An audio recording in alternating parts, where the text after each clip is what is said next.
Hello, parents and guardians, and welcome back to another Discipleship Debrief. So this past Sunday, CBC Youth was continuing our series in the book of Ecclesiastes. We are still going through chapter 1, kind of verse by verse, and then pulling in other verses that fit those themes as well. And so last night we were talking about 1, 8 to 11, where the preacher talks about the cyclical nature of the world. He uses a very famous phrase from Ecclesiastes in that passage where he says that there is nothing new under the sun. This phrase is repeated in chapter 3 and repeated in chapter 6, and the concept of it being outlined by a similar phrase where the preacher says that what has been is what will be is what has been, basically creating this circle of the nature of humanity and the nature of the earth and all these things. And so we talked about the cyclical nature of the world and why it is cyclical, why that is a problem, and then ultimately how Christ solves that problem. And so talking about why it's cyclical, we talked about the fact that we as humans are inherently limited. I asked them, do you know anyone who can change human nature? Do you know anyone who can change our consciousness? Do you know anyone who can change the base realities of creation around us?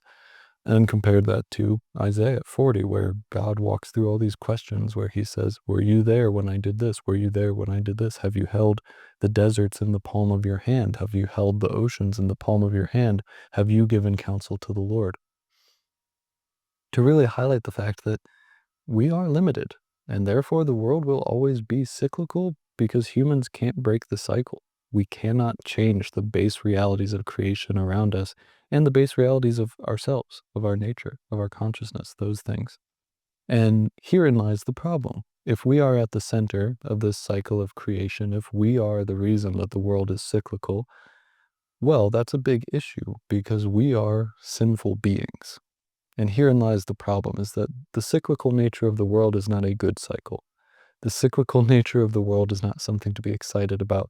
The cyclical nature of the world is vanity, as the preacher talks about. The cyclical nature of the world is driven by our sinfulness. The reason we cannot break out of it is because our sin is driving the cycle.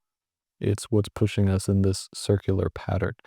In Ecclesiastes 6:10, the preacher says that it is known what man is, and man cannot combat with one stronger than him, basically saying that our sin is stronger than us.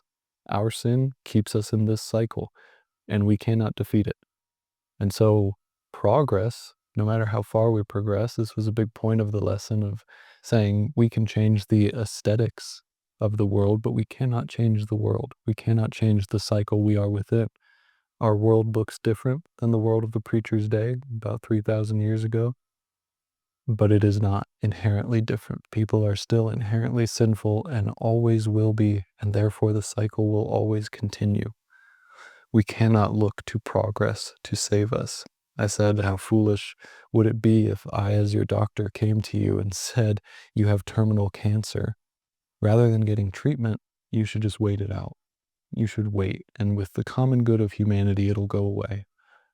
No, you need something outside yourself to fix the illness, and that's where Christ comes in. That's where Christ solves the problem, because Christ did something truly new under the sun.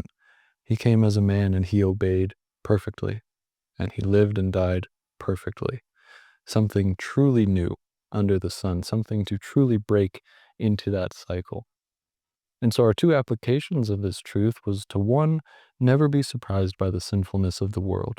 And it is something that the church has always struggled with, of just being shocked by the sin around us. And we ought to have these emotional reactions to it, but we ought never to be surprised by it. We ought never to think that humanity surely can't go that far, because they can, because that's the state we have all been in since the fall. And the second application is to prioritize Christ, to bring Christ into situations. We talked about the social gospel, the idea that Christians are only saved so that we can create some good in society and social justice and fight for these things.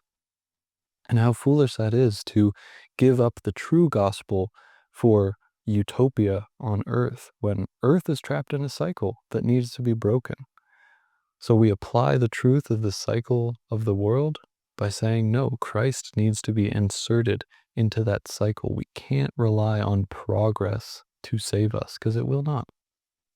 So, for reflection this week with your student, please go back over Ecclesiastes 1, 8 to 11, and then ask them, how do you see the cycle of the world playing out in our day?